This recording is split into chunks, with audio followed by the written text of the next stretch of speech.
Good morning all of you. आज हम लोग पेपर 1 C1 पढ़ेंगे। उसमें यूनिट 4 से एक क्वेश्चन, इंपॉर्टेंट क्वेश्चन है, जिस क्वेश्चन को हम लोग आज देखेंगे। इसके पहले वाले क्लासेज में उस क्वेश्चन को हम लोग देख चुके हैं।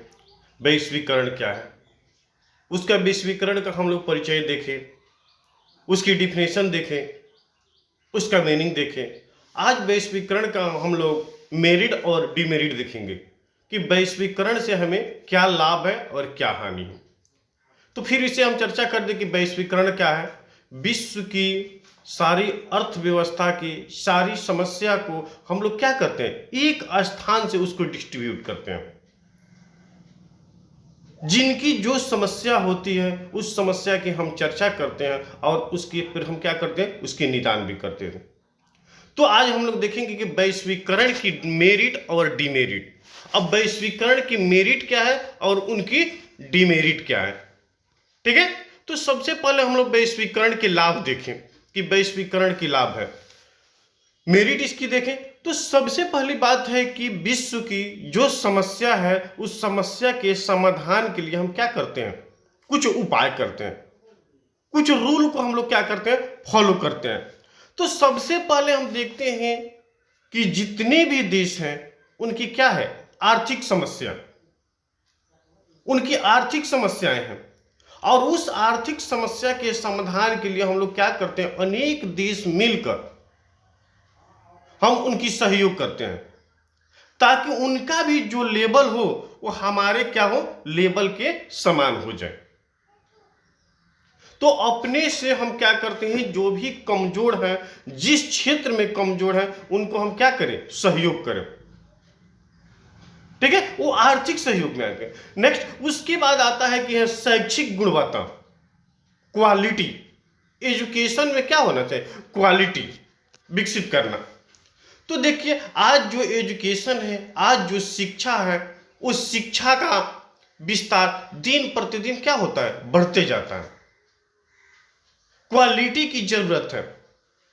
आज अक्सर व्यक्ति क्या करते हैं, प्राइवेट विद्यालय में बच्चों को पढ़ाते हैं।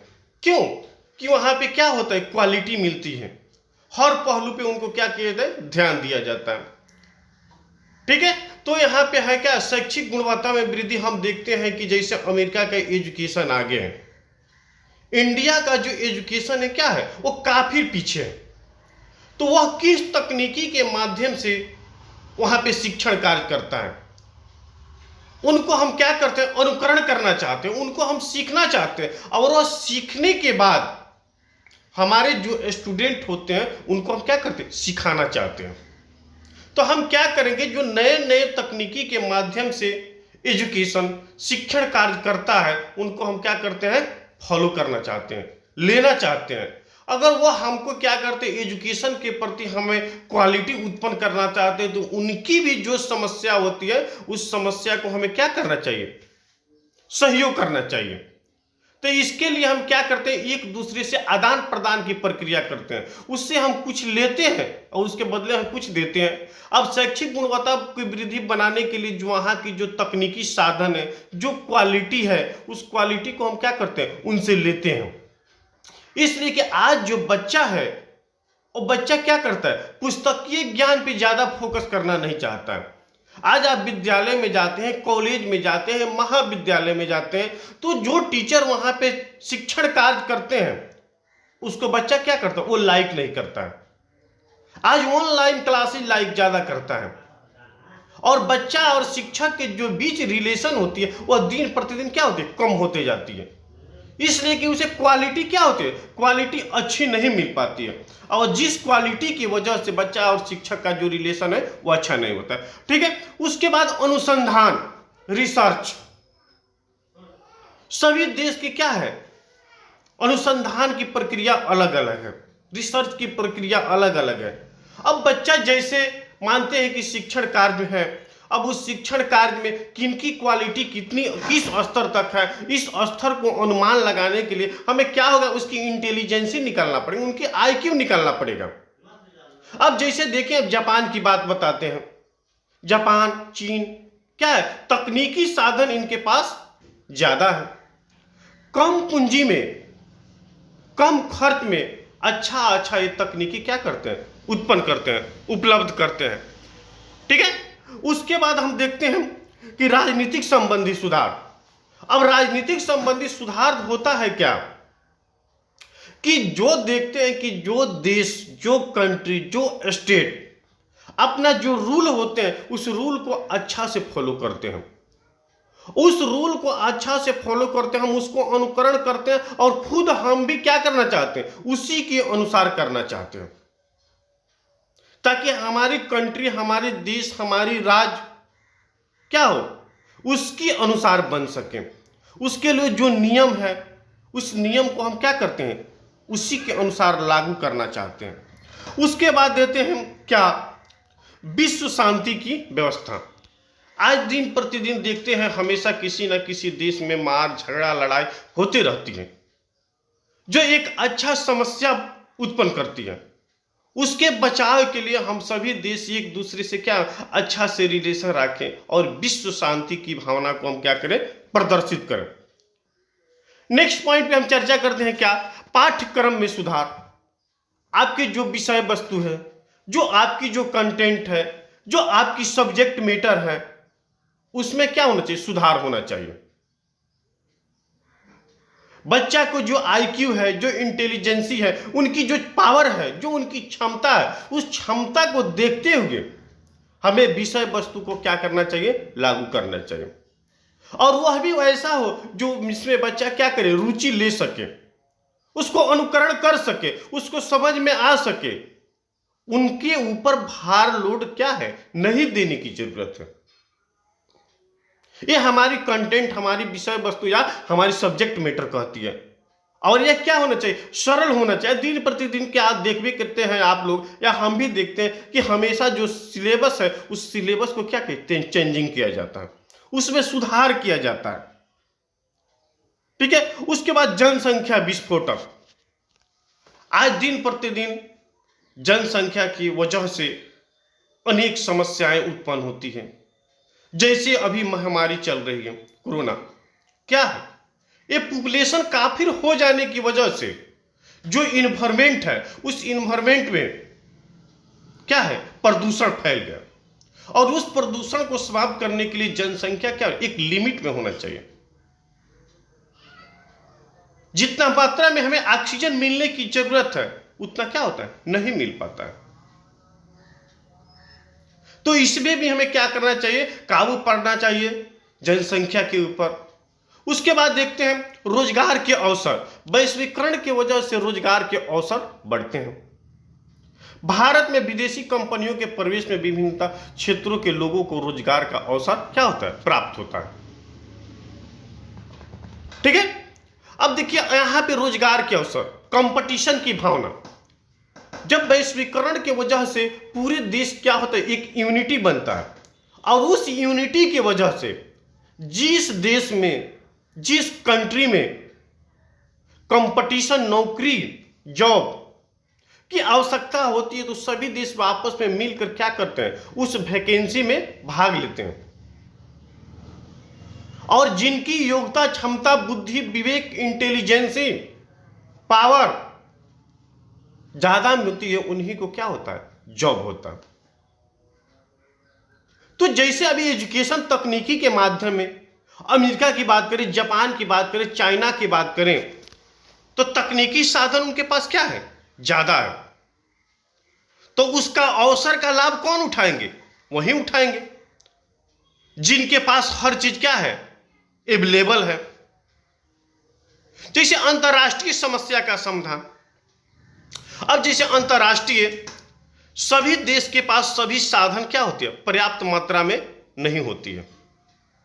जैसे खेलकूद, यातायात, तो हम क्या करते हैं, यातायात जैसे मानते हैं कि बस, ट्रक, मेट्रो। जैसे मेट्रो की बात करते हैं, ये हमारी नहीं है, ये जापान की है। तो जापान ने क्या किया, मेट्रो इंडिया में लगाया। अब बिना किसी लाइसेंस, निःशुल्क, किसी प्रकार की प्रतिबंध क्या होना चाहिए, नहीं होना चाहिए। विदेशी कंपनी, विदेशी व्यापारी वो हमारी इंडिया में आकर क्या करें, व्यापार करें, जिनसे यहाँ के लोगों को भी बेनिफिट होगी, लाभ होगी, और यहाँ की जो समस्या होगी उसका क्या होगा, समाधान होगा। उसके बाद देखिए देश की तरक्की। अब देश की तरक्की क्या होती है, जब तक हम सब आपस में मिलकर हर को समझ नहीं पाएंगे, हर देश को समझ नहीं पाए, तब तक हमारी जो समस्या है उस समस्या का क्या होगा, समाधान नहीं हो पाएगा। उसके बाद देखिए संचार के साधन, सुरक्षा, डिफेंस। इसके लिए जैसे मानते हैं कि किसी देश की कोई जो समस्या है उस समस्या से जूझ रहा है, सुरक्षा उसके पास नहीं है, उस सुरक्षा के सहयोग के लिए हमें क्या होगा, उनकी जो आवश्यकता होगी उस आवश्यकता को, नीड को हमें क्या करना पड़ेगा, देना पड़ेगा। ठीक है। उसके बाद आर्थिक विकास में सहायता करना। इससे देश के आर्थिक विकास की गति बढ़ रही है और विदेशी मुद्रा कोष बढ़ रहा है, निर्यात में भी बढ़ोतरी हो रही है। आर्थिक विकास में सहायता, जब हम क्या करेंगे, आवागमन, आयात और निर्यात की प्रक्रिया जब हम प्रारंभ करेंगे तो आर्थिक विकास क्या होगा, उनका जो लेवल होगा वो लेवल क्या होगा, ऊंचा उठते जाएगा। ठीक है। उसके बाद हम देखते हैं क्या, संस्कृति, कल्चर। संस्कृति कल्चर तो आप लोग ऑलरेडी समझते हैं। देखिए आज देश प्रति प्रथा प्रथा इत्यादि हम दूसरे को देखकर क्या करते हैं, अनुकरण करते हैं, और वैश्वीकरण की वजह से हम अपनी कल्चर जो होती है उस कल्चर को क्या करते हैं, भूलते जाते हैं, और दूसरे की जो क्या है, वेशभूषा, रहन सहन, एजुकेशन, शिक्षा इत्यादि हम उसको अनुकरण करते हैं। बट वैसा होना नहीं चाहिए, होना भी चाहिए, लेकिन जो लेवल है उस लेवल को क्या करना चाहिए, देखते हुए हम अपने भी कंट्री, अपने भी कल्चर को मान मर्यादा दे और दूसरे की कल्चर को भी मान मर्यादा दे। ऐसा न करें कि अपने जो संस्कृति है, जो अपने कल्चर है उसको भूलें और दूसरी की संस्कृति और दूसरे के कल्चर को हम क्या करें, अपना लें। विश्व के विभिन्न संस्कृतियों के लोग रहते हैं और वैश्वीकरण के कारण विभिन्न संस्कृतियों से संबंध रखने वाले लोग दूसरे की संस्कृति का आदर करते हैं और उससे में अच्छा जो लगता है उसको ग्रहण करने की प्रवृत्ति भी उनमें विकास करती है। कहने का तात्पर्य, आज हम अपनी संस्कृति को भूलते हैं। क्यों? कि दूसरे संस्कृति के लोग के साथ हम क्या करते हैं, अपना टाइम होता है, जो समय होता है उसको गुजारते हैं। तो ऐसा होना चाहिए कि उनकी जो संस्कृति है उस संस्कृति को भी अपनाना चाहिए और अपनी संस्कृति को भी अपनाना चाहिए। ठीक है। उसके बाद देखते हैं संगठन, यूनिटी। अगर मेरे पास यूनिटी रहेगा तो हम किसी भी समस्या का सामना करने में क्या होंगे, असमर्थ होंगे, हमारे पास कोई समस्या नहीं आएगी। ठीक है। अब एक दूसरे की सहयोग से कोई भी समस्या का हम क्या करते हैं, निचोड़ निकाल सकते हैं। चलिए अगला और नेक्स्ट पॉइंट हम एक देखते हैं, जो भी क्या है, अनिवार्य है। क्या है, नई नई तकनीकी, नई नई तकनीकी के साधन। ठीक है।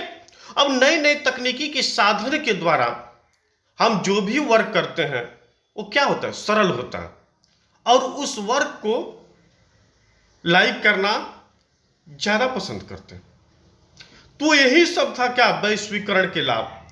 देखिए कि आर्थिक समस्या का समाधान, विश्व का विकास, शैक्षिक गुणवत्ता में वृद्धि, अनुसंधान के क्षेत्र में, रिसर्च के क्षेत्र में, उसके बाद राजनीतिक संबंधों में सुधार, उसके बाद नौकरी के पर्याप्त अवसर।